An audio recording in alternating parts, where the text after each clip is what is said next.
Okay, welcome everybody. So just a reminder, if you guys forgot what you guys are attending right now, you are going to be a part of the Ignite ICR Acing Your Elevator Pitch.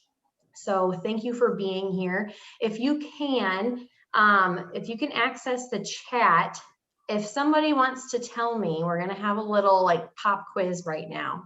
Because as I said, the term ICR, I wondered how many of you guys know what that stands for. So if you guys know what the ICR and Ignite ICR stands for, if you can pop it in the chat, and if no one puts it in the chat, then, oh, Ellie, Mitchell, Iowa City, Cedar Rapids. Oh, look at everybody coming in with the answers. That's great. So yeah, so ICR is the Iowa City, the IC, and Cedar Rapids, the CR.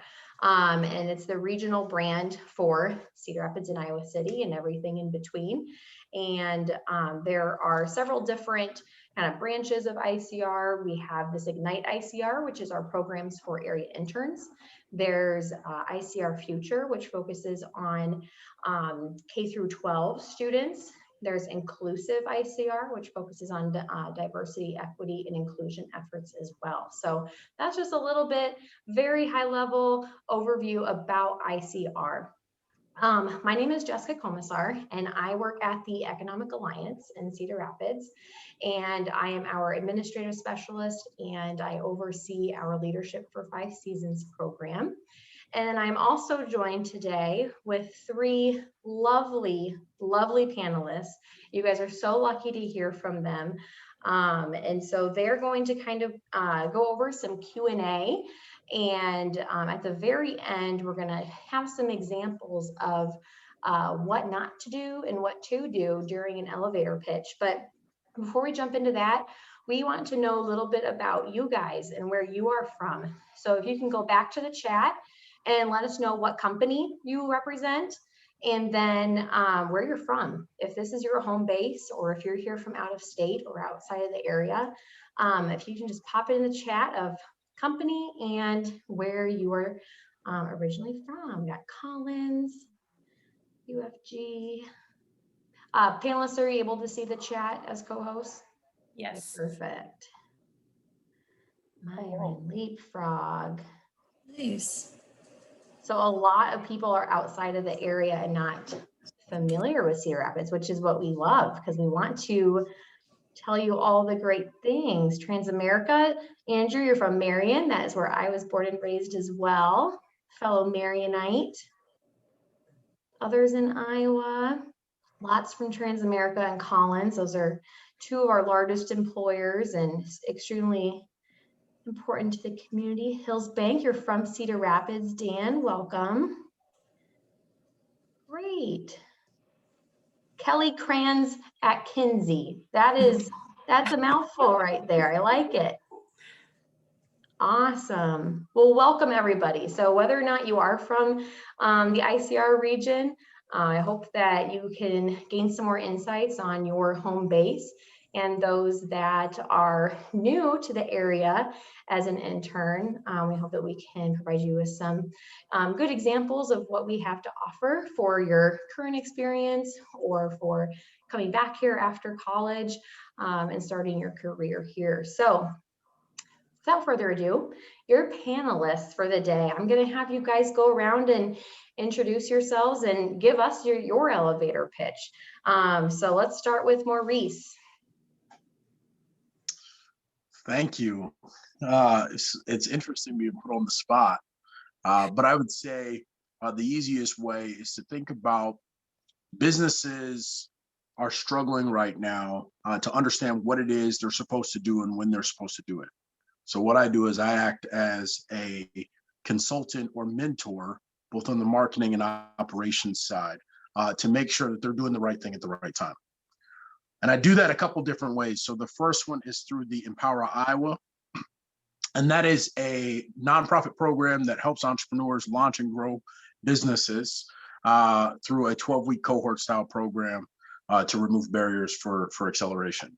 The marketing side, I own my own marketing firm called Marketing Growth Strategy, and I act as an on-demand CMO for those business owners so they can get a chief marketing officer without paying chief marketing officer prices, right? So, um, favorite thing about the community, that's a really interesting one. I'm all in on the EA. Like, here's my rally cap. It's interesting because now people are like, oh, you're wearing your rally cap. It's become a thing, I guess, because I wear it all the time. So that's probably the favorite thing in the community is the business community and how close and tight knit it is. To the degree of that you make a lot of friends in the EA. So that's my favorite thing. I've been here for 7 years, uh, almost 8, and I'm originally from the Chicagoland area. So for my folks that are in the Chicagoland area, it's a great place to be. Come on down, come see me. I'll show you the way. Maurice, what brought you here from Chicago? A job. Yeah, I just gotten out of the military. I needed a job. And there were a lot of places hiring, and I got a job in insurance. So it wasn't UFG, it was Geico, but still a fantastic company, and opened a lot of doors, and is what got me here. Great. Well, we are so glad that we have you here in our community. Next is Ellen Bardsley. Great, thanks, Jessica. My name is Ellen Bardsley, and I am the email marketing specialist and copywriter at Raining Rose. And Raining Rose is a personal care product manufacturer. So that means that we make things like lotion, lip balm, deodorant, hand sanitizer, sunscreen, you name it, we make it. And email marketing actually is, of all the email efforts that you can do, email marketing has the highest return on investment for companies. So I manage all of the email marketing efforts at Raining Rose, and I support our 4 sales teams to essentially help them close more deals, make more sales. And I'm originally from Cedar Rapids. I actually just a few years ago, not that long ago, I promise I'm not that old, I was a summer intern at the Economic Alliance. And I used to work with Jessica at the EA as well. So I'm really excited to be back today. Thanks for having me. It feels good to be speaking with interns again after returning to work full-time in Cedar Rapids. So Jessica asked us to share our favorite thing about Cedar Rapids in the community. And the first thing that I always say, no matter who I'm talking to, is drinking margaritas at Caucho. So for those of you that are 21 and up, go to Caucho before the summer is over. They have a specialty one every night. That's a different flavor, but their lime margaritas are amazing. And otherwise, I grew up in Cedar Rapids. I moved back here when I started work full time. So I really just love that the community is tight knit enough to be, no one is more than a phone call away, but we still have world-class entertainment come through. We have incredible restaurants, a great culture here, and all wrapped in that Iowa nice attitude. That's why I came back and why I continue to stay in Cedar Rapids. So if anybody wants to get a margarita at any point, they should reach out to you. Yes, I am usually there on any given Saturday night, so you can find me posted up. Sounds good. Thank you. Last but certainly not least is Lindsay Leahy. Thank you. So excited to be here. I also worked for the Economic Alliance for a couple of years, so I was co-workers with Ellen, but did not stay long enough to be with Jessica. But today I am the founder of the Restoration Project, and we are a life, leadership, and organizational development company.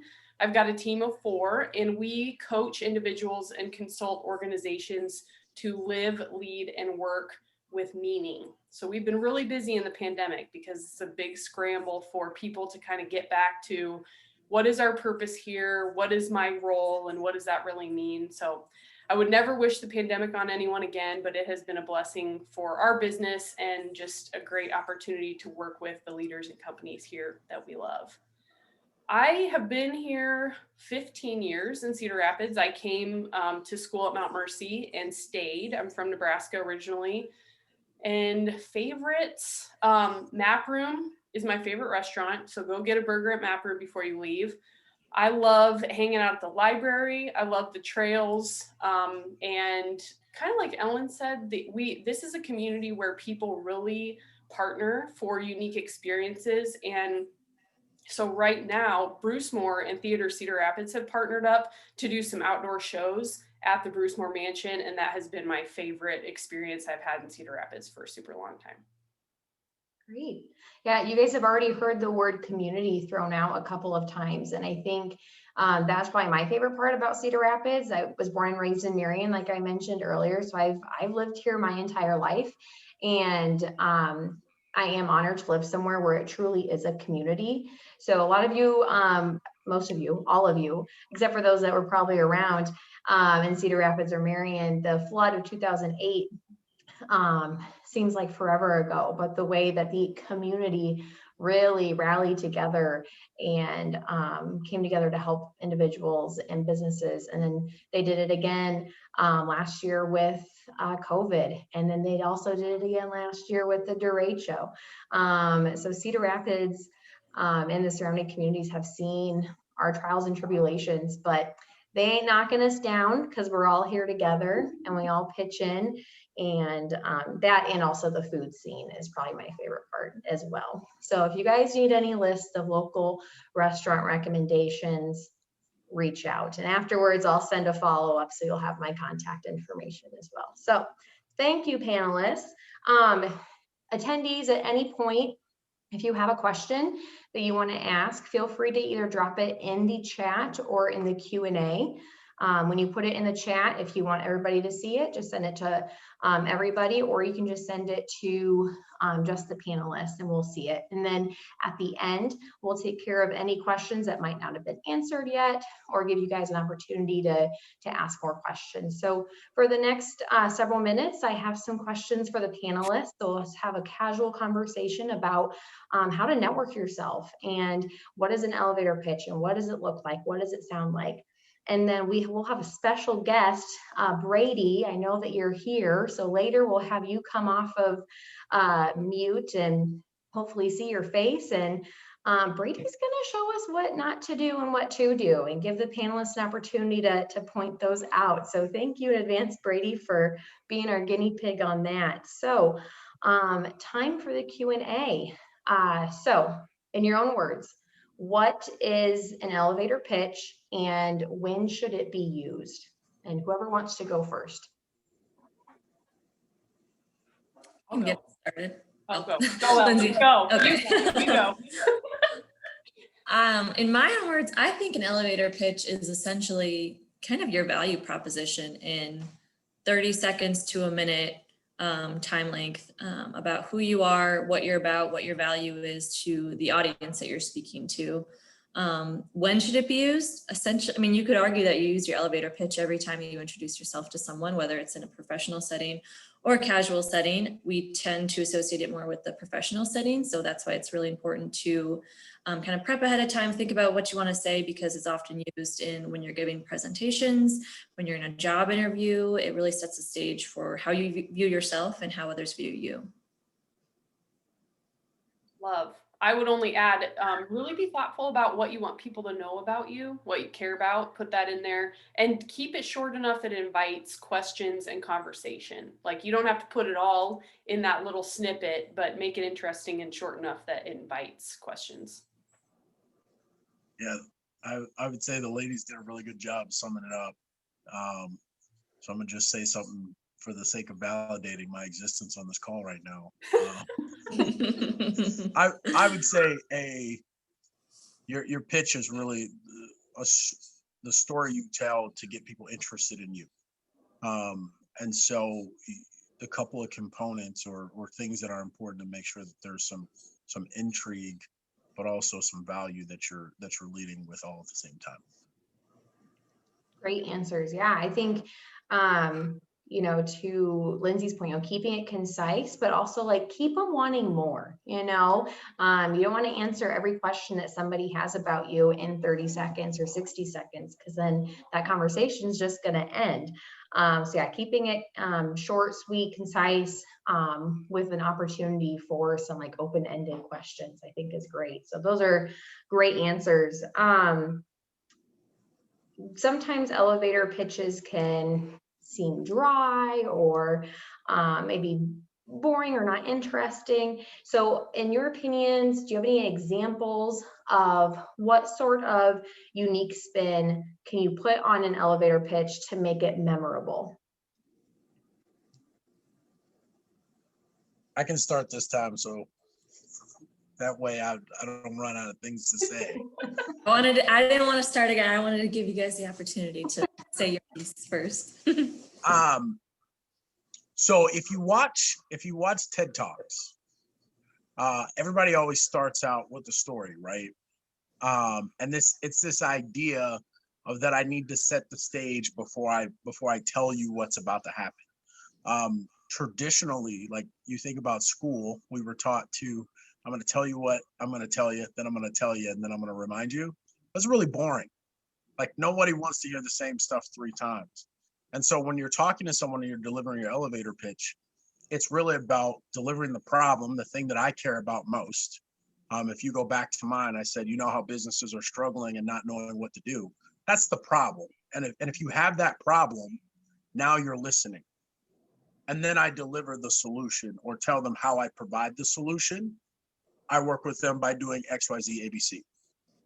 And so following that format, telling a problem in like a story format, and then talking about the solution that you provide, and then typically ending off with the result. So here's the problem, here's the solution, here's someone that I worked with that got a positive result. I would say too, just be mindful of language. Think about the words you use. Emotional language, draws people in. And so what you say is super important, but I think the statistic is that people only remember 7% of the words that you use. So just keep in mind that the delivery, the way you're saying it, is almost just as important. And that leads me to say, like, be yourself. I've seen so many people try to overscript or try to do an elevator pitch like somebody else, and it was so awkward and uncomfortable. It's like, you just got to be comfortable saying what you're going to say. Yeah, I totally agree, Lindsay. I think if it's not an accurate reflection of who you are, it's going to be very apparent to the people that you're talking to. Something like 2 other things that I have for how to make it unique. And the first one could apply to any time you're meeting someone or introducing yourself. That I learned very early in my career is when you introduce yourself to someone for the first time, always use your first name and your last name. Depending on the setting, if it's something super formal and you're at a party, obviously it's going to be annoying. I'm Ellen Bardsley. But it gives people an extra second to remember what your name is, because how many times have we introduced ourselves to someone and then they say their name and we forget it 2 seconds later. So it gives people an extra second to remember your first name, and also can kind of create some credibility early on, some maybe a different level of formalness that people aren't used to.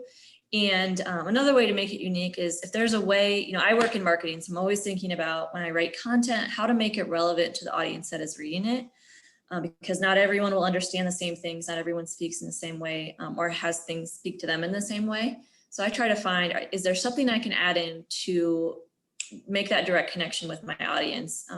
So for me, when I was thinking about, preparing for this webinar, I wanted to think about how can I relate to this audience that's watching this today? And I was like, I was a summer intern a few years ago. I actually worked at the Economic Alliance, and I interned at a few other places in Cedar Falls where I went to college. So just to, add a little bit more of a hook, a connection to the people that you're speaking to. Right. And it's also like, let's talk body language too. I mean, what we're saying is also really important, but can any of you guys talk on nonverbal, ways to make it memorable, eye contact, the shaking the hand, any examples or anything that you guys have on that? Yeah. I would say don't be afraid to use your body to stress your points. And I think about, like, if you're watching now, I did some of this with my hands. It's just more interesting.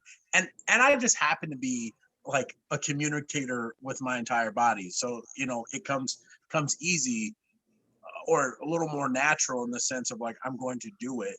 So it's one of those things that, especially if you are someone that talks with your body, you need to be mindful of it and use it to create to add to the story, not take away from the story, right? So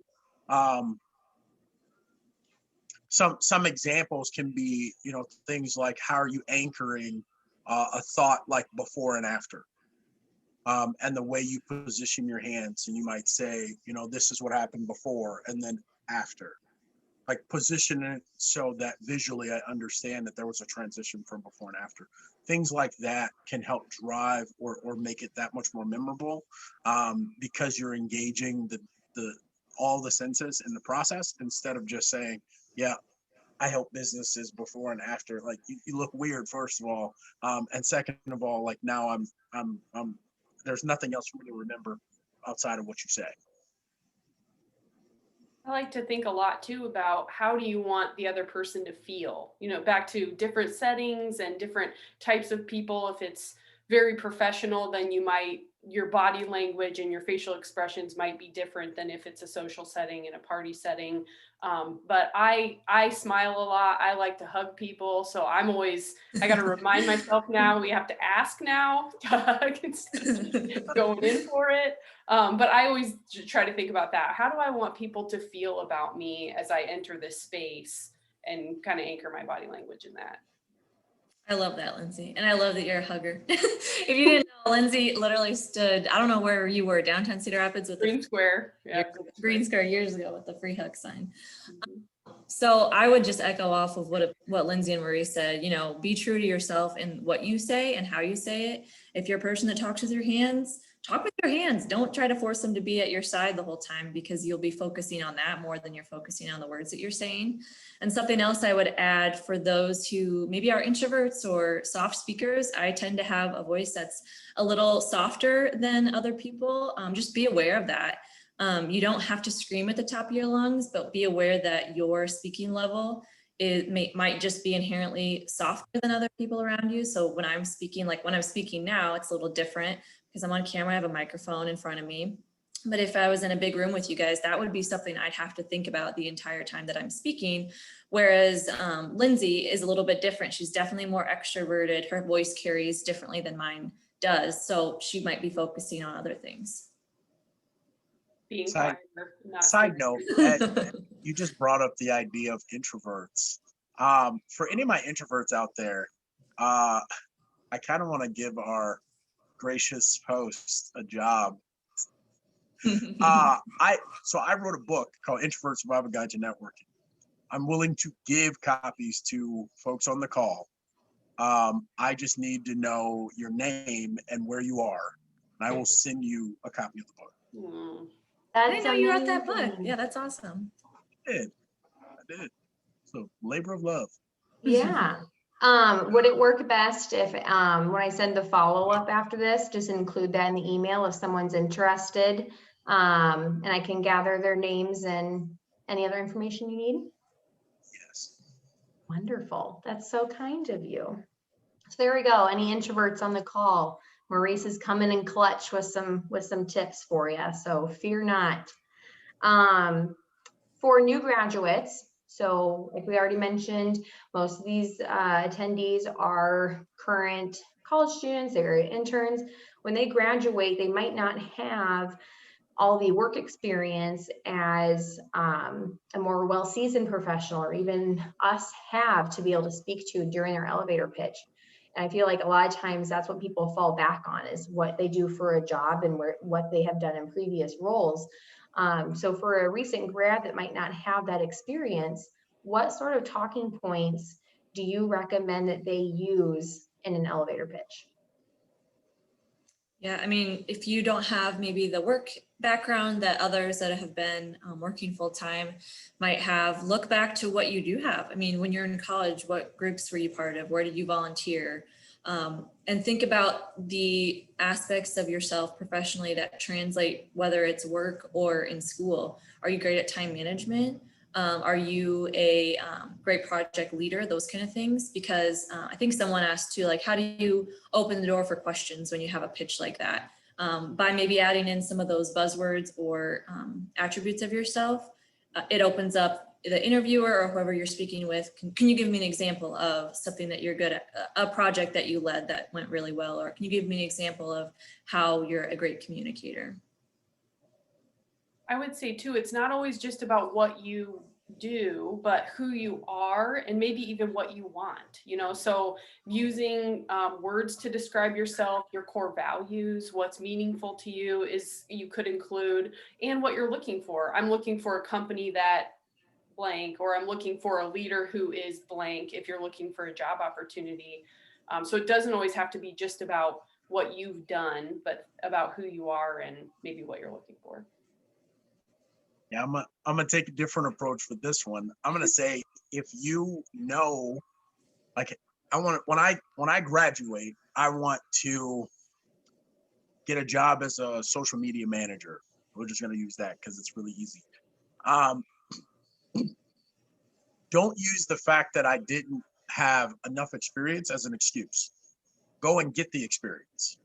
Like, there's enough business owners that would hand that social media to you and say, go buck wild.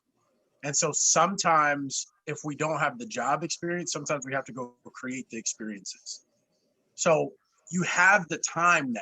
Like, and here's the thing, I get it. When you're in college, you're like, I'm so busy, I don't have any time. Like, I get it. Like, I really do. Finals are getting at you. I understand. Trust me. I'm in grad school right now and I run 2 businesses. So I really do get it. But we can't let like this idea of the no experience be the thing that stops you, because it's less about the experience that I have a concern with. It's your confidence going into that interaction. And that's not something that you can fake. You have to have that confidence in yourself and your ability to be able to execute on whatever job it is, because people can feel it when you're not ready. So don't wait to get ready. Start getting ready now. Yeah. There's a quote, like I use this quote when it comes to cleaning the house, but you don't have to get ready if you stay ready. Yeah. So yes, that kind of ties back. That's great. When I'm at networking events, I tend to, and whether this is a good thing or a bad thing, I see somebody that I know and I'm like, yes, I know that person. It's really easy for me to go talk to them instead of going up to a complete stranger. I don't know their name. I don't know what company they work for if they're not wearing a name badge. So how do you muster up the courage to go talk to somebody? Or have you had an experience where you were at a networking event? You're like, I don't know that person. I'm gonna go introduce myself. And did anything come from it?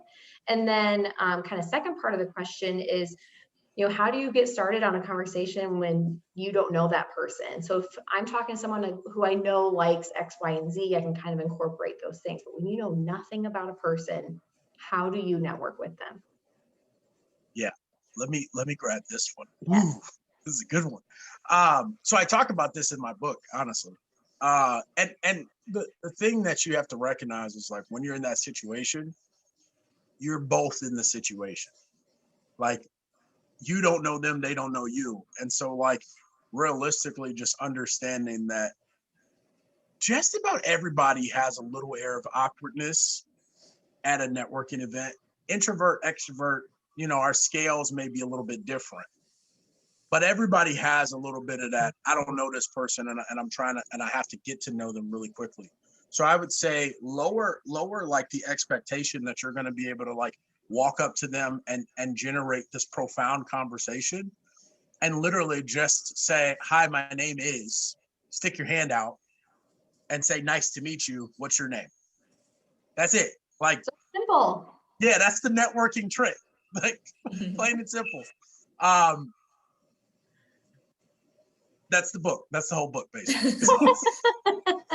Yeah, I think it's great to, be able to walk up to someone, introduce yourself. And I think, especially when I was early in my career and as an introvert, even that can feel a little bit scary of, walking straight up to someone. So I remember in my early days of networking, trying to find something that wasn't necessarily about myself or their self, or something to do with the event, to get a conversation started in a softer way. Like, oh, where did you find those snacks? I just did I here and I don't know where they're just talking about snacks or drinks the whole time. Or find a way, if it's, if you like what someone's wearing or, something about themselves that can be like a soft hook in.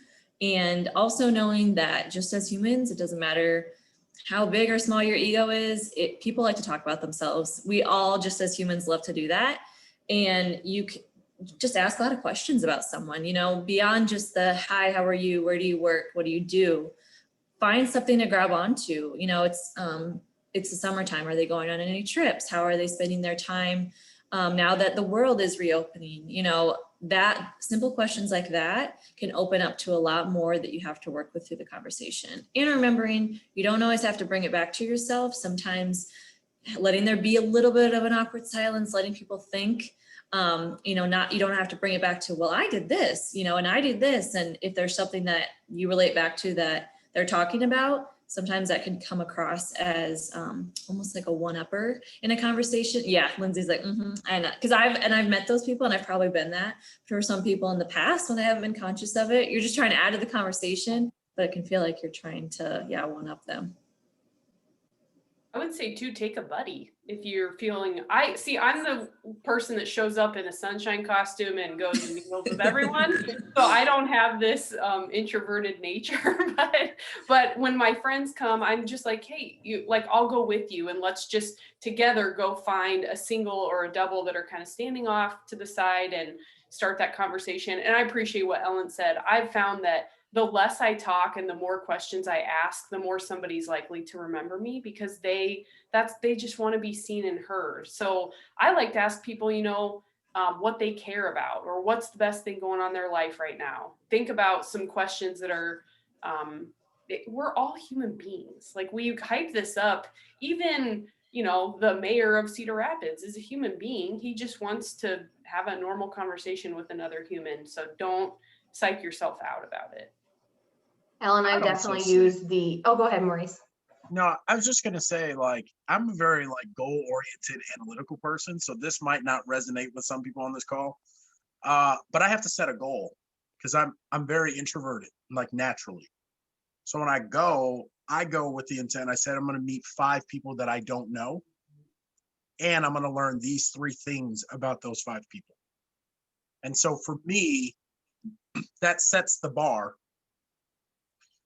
I talk a little bit more about the time frames. I need to meet the first person within the first 10 minutes, because if I wait too long, then I feel stuck. So those type of things help me, because it lets me know, am I on track? Am I doing the right things? Am I asking questions? So now I know I need to meet 5 people. I'm going to ask these 5 people these 3 questions, and I need to at least have 3 people met by the first hour. That's amazing. I like it. Yeah. When you say that you want to ask, people these 3, do you have a set 3 questions that are usually your go-to, or things you want to find out about that person? Do you have a set 3 things, or does it vary based on where you're going? Yeah, it varies based on where I'm going, and also based on what's going on. If I'm going to a hardcore networking event, I'm gonna ask them more questions about their business. What are they hoping to achieve in the next few years? What are the 3 primary focuses that they're working on right now, or the most important things for them to get done, and why is that? Things about their family. So there are some questions that you can ask, and there's an acronym, I can't remember it, but it's typically like family, trips, fun, something else. But those categories where it's I can ask one of those and pull one from each category, so I have a better understanding of who this person is. Not just the candidates, where do you work, how long you been there.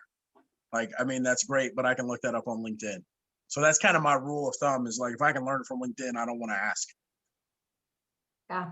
Especially in the summertime, talking about trips, you use that as an example, almost seasonally, the people love talking about vacations, where they're going this summer, where they're going to be going. But Ellen, you gave the example of I like your blazer, or just going to someone and complimenting them. I have used that a lot. I love your earrings, or I love your shoes, or something like that. And then also, I think keeping in mind, what sort of event are you at? And then incorporating that. So if you're at a fundraiser for dogs, I love dogs. That's the first thing that comes to my mind. Obviously, everybody there loves dogs, or they care about dogs. Or if you're at a fundraiser for trees, derecho relief, knowing where you're at and the why you are there can kind of also help open that conversation, because you're around like-minded people. You're with people that have that same interest as you and are there for a reason as well. So also, I think just keeping that in mind of why you're at this event, and it's probably pretty common that they're at that event for the same reason. So even if you don't know a person at all, you're there together. So those were great examples. Humor. Before we Go move ahead. on, it Go looked ahead. like somebody had a question in the chat. There's a question in the chat and the Q&A. So the chat, how do you break the ice with someone who may be an introvert or who may not easily open up to a younger professional? It's a good question. I think, if you're at a networking event, just telling yourself, okay, this person is also at a networking event. They want to meet people. They want to talk to people too, even if it might not come as naturally as it does for others. And I would go back to what we talked about a little bit before about, really trying to figure out what they're interested in, because extroverts, they talk to think. They could talk your ear off about pretty much any topic, whereas introverts, we might tend to keep to ourselves or, think quietly to ourselves throughout a conversation. But if there were something to come up that, really sparks our interest, something we're interested in, personal or professional, if Beyonce comes up in any conversation, I'm gonna be speaking up. I don't care where I am, because that's what gets me jazzed. And so being able to find that about the person you're talking to. That's Ellen's icebreaker. She says, "Hi, I'm Ellen Bardsley. I love Beyonce. Do you?" Mhm. That's how she starts Yes. all the conversations. Mhm. That's a good one. That might actually be an example of what not to do, but Yeah, still, you can true. get there eventually. Let's try a Beyonce concert. Although most people love Beyonce, so it's a good conversation starter. Moving on to the next question. I am somebody who feels uncomfortable if there isn't enough lightheartedness or humor included in a conversation, even if it's with my friends, my family, colleagues, people that I know very well. I like to keep things light because it makes me feel comfortable. But then also when I meet somebody new, I try and keep that same vibe. So for those people that are out there that also enjoy humor, how is it appropriate to incorporate humor into an elevator pitch and just kind of keep it lighthearted? I go back to, if it's natural for you and your style, then do it. This is where I think we, especially with young people, we get ourselves all wound up into doing it right or doing it wrong. And at the end of the day, if you're true to yourself and who you are and it doesn't go well, then that's okay. Like that, then maybe that's just not your person. But if you crack a joke and somebody is not receptive of it, you can't control their their reactions or their emotions, and maybe you just move on and be fine with that. Learn from it. Maybe if it wasn't appropriate or it didn't go the way you want, you have something to learn from it. But I say when it comes to humor, just be yourself, because if you try it and that's not your natural style, it's going to be really awkward. And if you try to stuff it down, people will be able to tell that too. We do have a question in the Q&A that we'll get to, just so we don't forget it. This kind of ties back to our earlier on conversation. Could you give an example of how to leave a pitch open-ended so it leads to questions? So how do you pitch yourself without ending it with, "So do you have any questions for me?" Yeah. So I think back to when I was a financial advisor. No one wants to talk to a financial advisor, by the way. Like, no one. As a financial advisor, I didn't want to talk to them, right? I'd look in the mirror and be like, oh. But so instead of introducing myself as a financial advisor, I would say something more along the lines of, I help people make sure that the money that they're investing aligns with their moral and ethical beliefs. Here's an example of how I've done that. Here's a client that ran into a problem where they were in their retirement fund, they were investing in this company that believed something they didn't believe. And that typically led to, oh, how do you do that? What does that look like? So that goes back to like, how do you take what you're saying and invite some intrigue in that process, or introduce a problem or pain point that people are going to want to talk about, because every time you bring it up, they want to talk about it.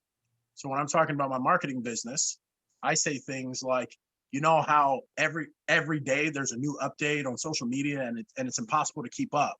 I help business owners do just that by working with them to set strategy that doesn't change no matter what's going on with algorithms or whatever have you. And then people are like, how do you do that? Well, that's a great question. Let's have a conversation about that. Yeah, I think we've talked about this before, keeping your elevator pitch as high level as you can. I mean, I could have gone, and kind of catering it to, if I was talking to a group of marketing professionals, my elevator pitch would have just sounded very different. If I was speaking with people that also support sales teams and do marketing for a manufacturer, they're going to know my jargon, they're going to know my lingo a little bit better. So I might go more into details, but for those that don't work in my industry, keeping things really open of, I do email marketing and it's got very high ROI and I support sales teams. To Maurice's point, well, how do you do that? And why is that the case? Being able to then also even show off your expertise a little bit more. Yeah, think about it as layers, right? So we like to go straight to tactically, like what we do, and you need to climb up in layers. So like for us, we coach individuals and consult organizations to live, lead, and work with meaning. People are like, what does that even mean? How does that even work? But we start there. So then we're inviting the conversation to go deeper and talk about the what, why, and how. I also think to keep things open-ended, as important as it is to have your elevator pitch down and know how to speak about yourself, also conversations are a two-way street. So when you're the listener, so when somebody else is giving you their elevator pitch, picking up on those cues and really paying attention to what they're saying. So if they mentioned again, going back to dogs, they volunteer at a dog shelter. Cue, I'm going to ask them if they have a dog or how long they've been volunteering there for. Or they work at the Economic Alliance. Oh, they do the farmers market. I'm going to talk to them about the farmers market. So really, really important that just because this webinar is talking about your elevator pitch, the second fold to that is also how to be a good listener to somebody else's elevator pitch and keep that conversation going, because it's not going to be two-sided or open-ended. If you just give your pitch, they give they give their pitch, and then it's over. So just also keeping that in mind. So paying attention to what the other person is saying and kind of making mental cues of things that you feel comfortable going back to and asking. So good questions. All right. That is it for the Q&A session for the panelists from me. But that does not mean that attendees can't still ask questions. So feel free to continue to use the chat or the Q&A. I am going to put a link in the chat real quick and talk about it. So that is our website for Impact CR. So that is a group and a board that the Economic Alliance oversees for young professionals. So I know a lot of you guys are from outside of the area. I don't know how long your internships go on for. Some of you guys are originally from Cedar Rapids or Marion or just outside. So I would really encourage you guys to check out thank you, Tyler. I sent it to just panelists and attendees. There we go. So check out their website. They also have a Facebook account that they post their upcoming events to. So they have one next Wednesday. It's a bike ride brew tour through Cedar Rapids. So just trying to immerse yourself and kind of what's going on. And if you're an extrovert and you're like, yes, I want to meet more people, Impact CR is a great way to get involved. Anybody can go to those events. So even if you're going to be leaving next month after your internship, you know, trying to maybe make an event, or if this is home to you, start attending those events and networking with other young professionals and getting that exposure. And I think most importantly, the experience. Networking, if it's not something that you do on a day-to-day basis, it's not something that's going to happen overnight. It's going to take that practice and that exposure. So finding those sorts of resources and events is going to be really important. And I can follow up with more links as well to other opportunities that you guys can get involved in. So next, I want to invite Brady. I'm going to promote Brady to a panelist, is what it says. So Brady, if you want to join the panelist crew, and first, just tell us a little bit about yourself. Doesn't have to be a super formal elevator pitch, but where you work, and just briefly of your past. And then we're going to go into your worst of the worst elevator pitch and your best of the best elevator pitch. So thank you for joining us, Brady. Well, hopefully we can tell the difference, because no, thanks for having me. Happy to be here today. My name's Brady Quinn. I'm work here at the Marion Economic Development Corp. So we work very closely with the Cedar Rapids Metro Economic Alliance, and as well as the Iowa City Area Development Group, and obviously everyone in ICR. So just happy to be a part of this, and welcome everyone who hasn't been to the area before. And hopefully we're enjoying a little less humidity here the next couple of days for you guys. So what I do here is I'm business retention, small business. So my focus is on our current investor group and trying to get the word out about what we do here, and also just trying to figure out where we fit in this entrepreneurial world as we all continue to try to make this a better place for small businesses to grow and to raise their families. So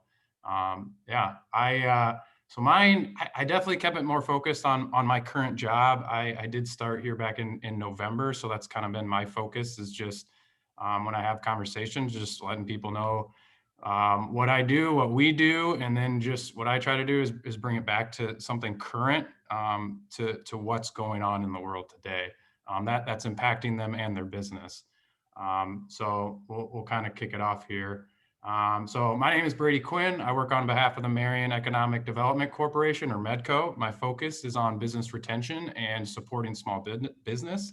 At MEDCO, we exist to drive competitive advantage for Marion first, and I meet regularly with our partners to identify opportunities and or issues facing them and their current industry.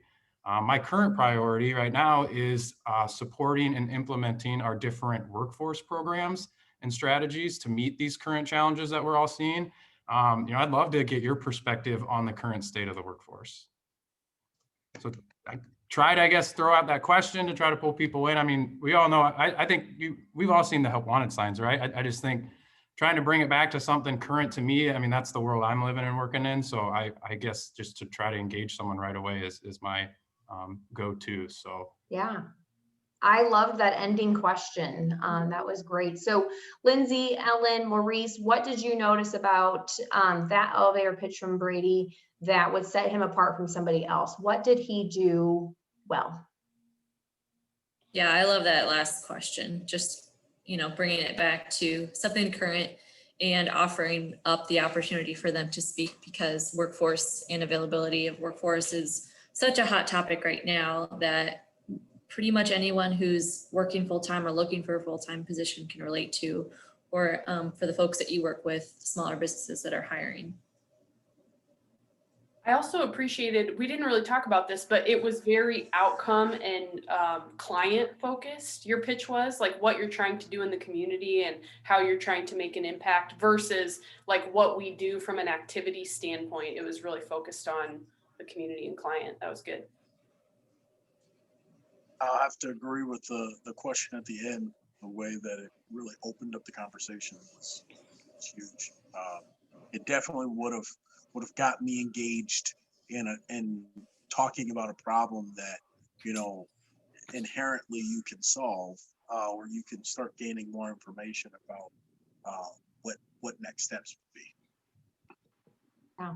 And I also like, when we talk at networking events and when you have a position, so when you have a role, when you have your career started, not forgetting that when you're at something for work, that you're not only networking yourself and pitching yourself, but also the organization that you are there representing, and making sure that you are a good face for that company name as well. So also not forgetting that it's not just about what you do in your role, but what does your organization do as well. So I think you did a great job at not only what you do, but what does Medco as a whole do to help the community. So I thought that was fantastic. And I just to add to it. So when I ask that question, like, I know the answer, right? Like, I know what people are going to say because I've been meeting with these individual businesses for the last 6 months. So I think that's the key for me, is knowing that, what's your perspective? Well, I'm seeing this and this and this. I already know they're seeing that. So then I'm able to say, hey, this is the specific program that we're doing right now to meet that need or to solve that problem. Or here's a strategy that we've continued to work on with some of our investors and they've had some success. Or, hey, here's a connection I can make to, so-and-so down the street who be able to, create some new strategies for you, right? So I think that's the key for me is I would rather, I'm a control freak. I would rather control the narrative and where it's going. And I understand that, the what's going to be said for the most part. There might be some things that surprise me, but then at the end of the day, that also leads to more conversation. Awesome. All right. What is the example of do not do this in an elevator pitch? All right. So here we go. Okay. Hello, my name is Brady Quinn. I was born and raised in Marion. I'm a Marion High School graduate. I have a passion for this community. After I attended the University of Iowa, I started my career as a certified public accountant. I love working with clients, but too much travel and busy season grind got to me. But luckily, I was able to build relationships here in my hometown community of Marion and was able to leverage that into an opportunity to work in economic development. What we do here in economic development are all the things behind the scenes that you don't see. So we like to celebrate ribbon cuttings, but behind that is kind of us, making sure that these businesses are getting what they want. Sometimes it's, I guess, money, right? And sometimes it's, people, but we're here to help them and whatever issues come up. But yeah, what do you think? Nice. That was awesome. Don't make it about yourself, right? Like, you're not there to, I think that was the big thing for me, is it's like, no one wants to hear about you. Like they want you to be, it needs to be interesting. It needs to, catch their mind. So, I mean, you're not there to tell them, your life story, right? So I guess that's kind of where I was trying to go with it. Perfect. I think when I look back at your second elevator pitch, the thing that sticks out the most to me is when you talked about the grind and the travel and the long hours, or something about your past role. That stuck out to me more than anything else you said. So definitely a huge don't for elevator pitches is do not bring it to a negative topic, because that's what people will remember. And you might get asked questions that you have to elaborate on a negative experience. Anything else, Lindsay or Maurice, that you would recommend Brady not doing next time in that elevator pitch? Yeah. Don't talk about where you were born. Like, let it go. Like, I know it's a huge thing for you, and it may come up in conversation, right? If the person says, "Yeah, I'm a native of Marion," then let's go back to and say, "Yeah, I was born here too," because now there's some similarity. But to lead off with it, like, you run the risk of it being somebody that's not from Marion. They're like, "Okay, I don't care." Yep. Like, I'm completely tuned out. Like, good for you. Or I might have some bias against Marion. I'm from Cedar Rapids. Y'all got a cannon pointed at us. Like, we beefing. I love that. Yeah, I mean, specific and actionable, I guess, are the two words I think about. Like, that's, 30 seconds. I mean, I don't know if that was over 30 seconds, but I think I spent 30 seconds just like Marie said, talking about where I was from. So yeah, that was my best 2 attempts. I hope that provided some value for everyone, just to at least see a in-person I guess, Zoom in-person example. So appreciate the opportunity to share. So thank you, everyone.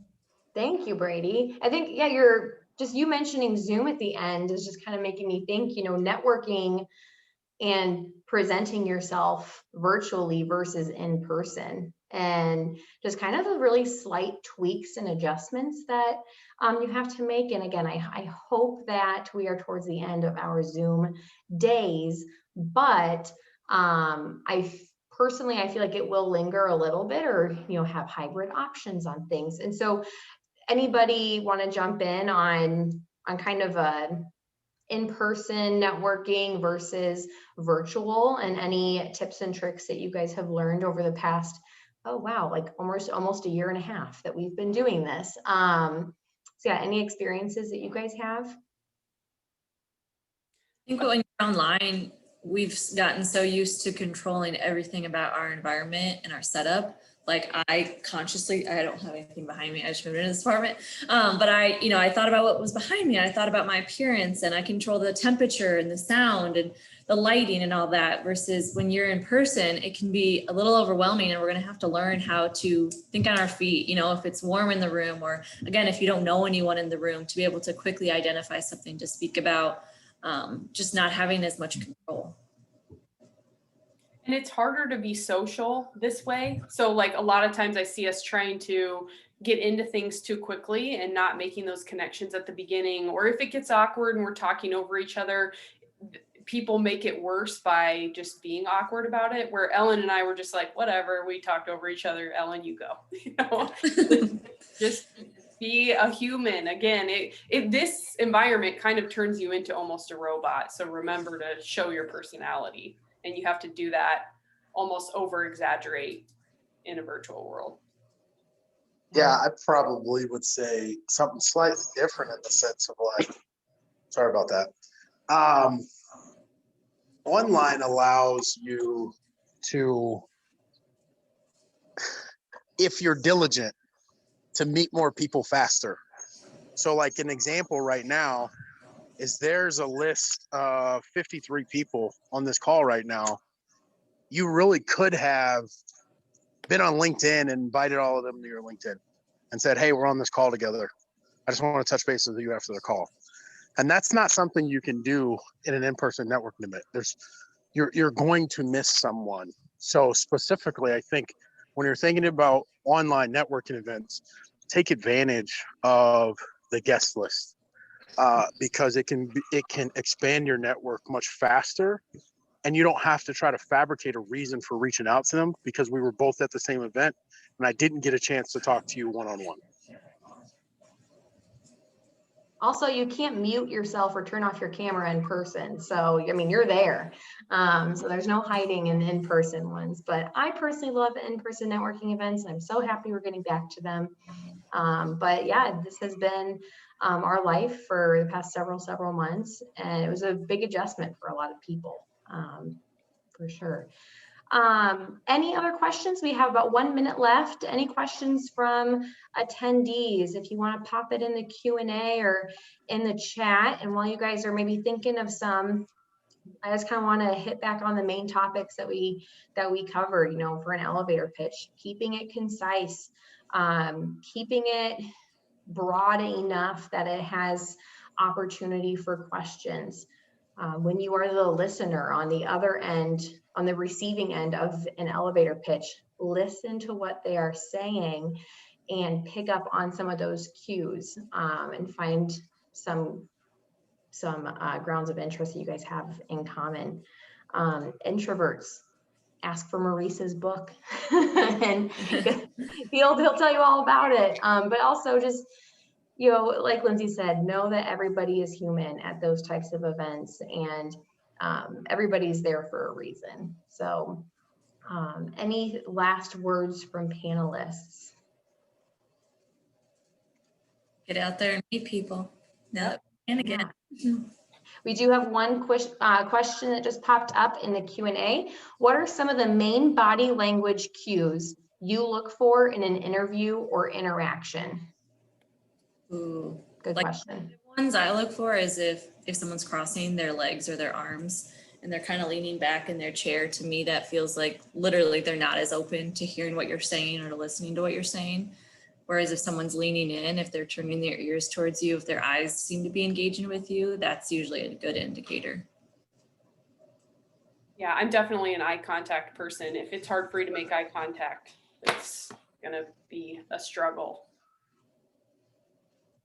I think, acknowledgement, nodding, yeah, and like kind of commenting as they go, as they're talking. I think, at least for me, at least it makes it seem like they're more engaged than, you feel like you're just talking to yourself for 5-10 minutes, right? So I guess that's a little. Yeah. Being physically engaged, like not only like giving them those verbal cues that you're listening, but like we are all doing right now when you were saying that, nodding our heads, and crossing my arms is something that like I always had to like consciously like work on. It's like, oh, uncross them. If you're somewhere where, you could have a drink in your hand or something that, almost gives your body something to do that in a relaxed way.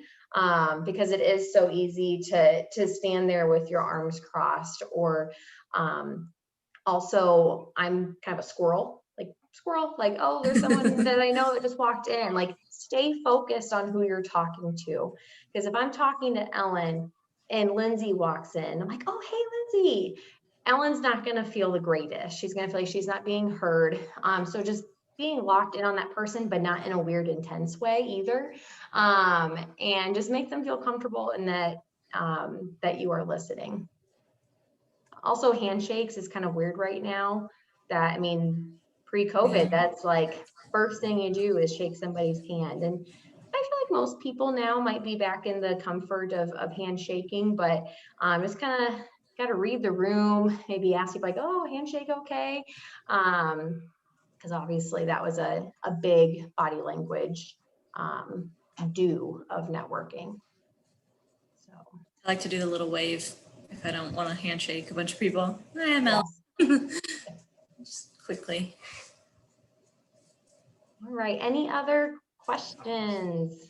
Like I said, I'll send everybody an email with information. So if you guys have any questions, you can ask me, or I can provide some of our panelists' contact information if you want to get to know them a little bit better. But thank you for joining, and I hope you guys learned at least one thing, if not more, which would be great. But thank you for joining. The last Ignite ICR event is going to be coming up in a couple of weeks, and again, when more details are all firmed up on that, you'll get a notification. But it'll be the summer send-off event at Cedar Ridge on July 22nd from 4 to 6.